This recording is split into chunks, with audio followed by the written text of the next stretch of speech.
どうも大ちゃんです。いつも動画を見てくれてありがとうございます。実は Twitter、Instagram、TikTok と活動の幅を広げております。概要欄にも URL が掲載してあるので、よかったらフォローの方よろしくお願いします。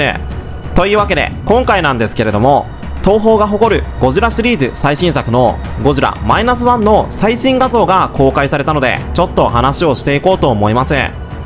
11月3日に公開されるゴジラ -1 はゴジラシリーズ最新作であり、シリーズ70周年記念の記念碑的な作品として制作されており、過去のゴジラシリーズとは繋がらない完全なスタンドアローン作品なんですよね。今作の監督を務める山崎隆さんは、何もかもを失った戦後の日本、そこに追い打ちをかけるようなかつてない絶望を与える存在を描く、そんな意味も込めてゴジラ -1 というタイトルは生まれました。そしてそのことを描くために恐怖そのものが歩いてくるかのように見えるゴジラの姿と、絶望に絶望を塗り重ねるような設定をスタッフともども作り上げてきました。僕が今まで作ってきた映画の集大成になっていると思います。そしてそれは劇場で見るのではなく体験するにふさわしい作品になったと思います。ぜひ最強のゴジラを最高の環境で体感していただきたいと思いますとコメントしており、ゴジラ -1 はこれまでのゴジラ作品とは明らかに違った恐怖を感じさせるようなテイストで制作されていることを示唆しており、公開された予告編ではその言葉通りの人間たちを震え上がらせる恐怖の象徴のようなゴジラの破壊行為が描かれていました。予告編ではまだ断片的にしかゴジラの姿は映されておらず、その巨大さがわかるだけだったんですが、昨日ウェブ上に今作のスチール画像が複数枚アップされまして、それが大きな話題を呼んでいるんですよね。特に大きな反響を呼んでいるのがこのスチールですね。服部時計店をバックにゴジラが正面を睨みながら仁王立ちしている構図なんですが、単純にいいスチールですよね。今作のゴジラが劇中でどのような感じで登場するのかが分かりやすく表現されていて、個人的にもたまらないアングルなんですが、そんなことよりも大事なことがありますよね。このゴジラめっちゃくちゃ大きくないですか？服部時計店が遠近法で遠くにあるので大きく見えているだけなのかもしれませんが、ゴジラの右側の建造物と見比べてもかなりの大きさに見えますよね。服部時計店は約40メートルの高さなので、遠近感を考慮しても今回のゴジラは初代ゴジラよりもはるかに巨大な印象を受けます。100メートルまではいかないまでも80メートル級の大きさには見えますね。ただ比較できるものがあまりないので完全に主観の意見なんですけどね。しかしながら予告編に出てきたゴジラの足の大きさと体全体のデザインを考えるとかなり大きいのではと考えていたので、もしかしたら想定していたよりも巨大なのかもしれません。そしてこのスチールの大事な要素はそれだけじゃないんですよね。それはゴジラは何を見ているのかってとこなんですよ。このゴジラ明らかに何かを見ていますよね。そして何かと対峙しているようにも見えませんか？ゴジラが警戒するようなものが目の前に設置されている、もしくはゴジラと戦う何かが存在しているのかもしれませんね。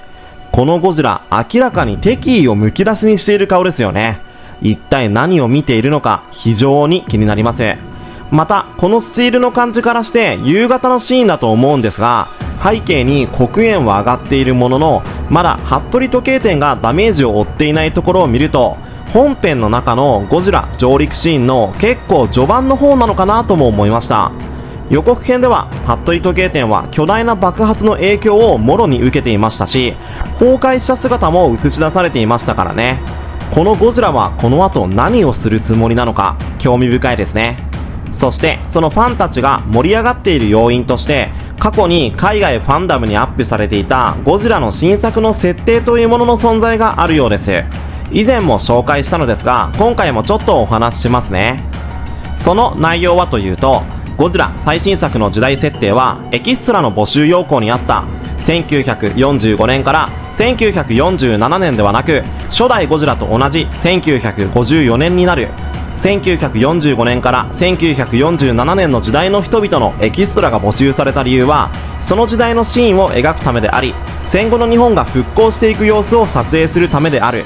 劇中には太平洋戦争のシーンも登場する。また太平洋戦争のシーンから映画は始まるかもしれない。1946年から1958年にかけて実施されたマーシャル諸島での核実験が物語に関わってくる。登場怪獣はゴジラのみである。ゴジラのオリジンは初代と同様もしくはそれに近いものになる。ただしゴジラは映画のラストで死ぬことはない。オキシジェンデストロイヤーは登場しない。ゴジラはフル CG で描かれる。今作のゴジラは平成シリーズに登場したゴジラに近いデザインで、監督の山崎隆が制作した日本のアトラクションに登場したデザインがほぼそのまま使用されている可能性が高い。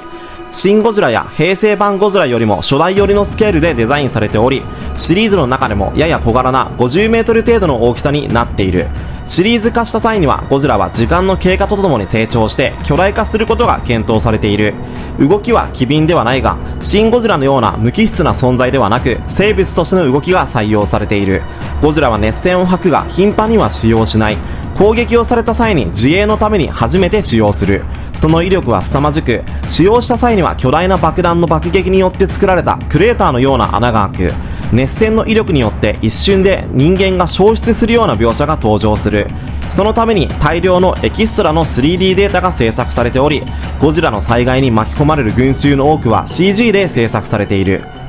映像表現として使い古された方式ではあるが、 POV 視点が一部採用されている可能性がある。人間とゴジラが対峙するシーンが登場する。2014年に公開されたレジェンダリーが制作したゴジラと同様に、プロットの中の一つの要素で親子の物語が展開される。その親子は何かしらの理由でゴジラに強い恨みを持つことになる。ゴジラは東京を襲撃するが、東京以外の地域にも出現するかもしれない。ゴジラが東京を襲撃する理由は劇中でははっきりと説明されることはない。今作のテーマの一つとして、突然理由もなく災害にさらされることへの恐怖というものがあるからであるといったものなんですよね。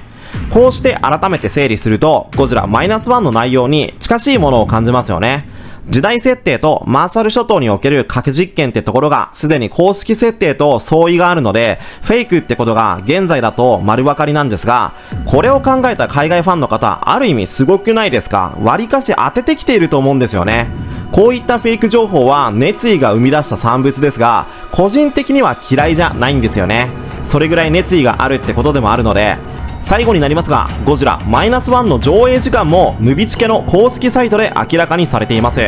本編は125分だそうで、2時間超えの大作映画に仕上がっているようです。ハリウッド映画界に殴り込みをかける今作ですが、上映時間もビッグスケールで最高ですね。次回の情報解禁が非常に楽しみですね。また面白い情報が入り次第動画にしますね。ここまで見てくれてありがとう。チャンネル登録と高評価よろしくね。